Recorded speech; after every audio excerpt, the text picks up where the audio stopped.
क्या कुरान है यार, क्या अजमत है इसकी। इस कुरान के होते हुए हमारी बस्तियों में जहालत के अंधेरे हैं। इस कुरान के होते हुए दुनिया के चप्पे चप्पे पर हमें गाजर मूरी की तरह काटा जा रहा है। इस कुरान के होते हुए हम जलील हैं और जिल्लत के तमाचे हमारे मुंह पे दिए मारे जा रहे हैं। इस कुरान के होते हुए हम दुनिया की इमामत के मनसब से माजूल है।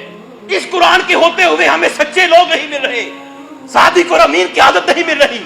इस कुरान के होते हुए मुसलमान मुआशरे बांझ हो गए हैं और इब्ने कासिम और अयूबी को पैदा नहीं कर रहे। इस कुरान के होते हुए दुनिया कभी सोवियत यूनियन के पास, कभी अमेरिका के पास, कभी चाइना के पास, कभी नेटो के पास एक एक जिल्लत की खाई में गिरती है और हिदायत उसको नहीं मिलती। लेकिन जिनके पास कुरान है वो खुद इस कुरान की रोशनी से महरूम है। ये दोहरे बुजरे हैं इंसानियत के।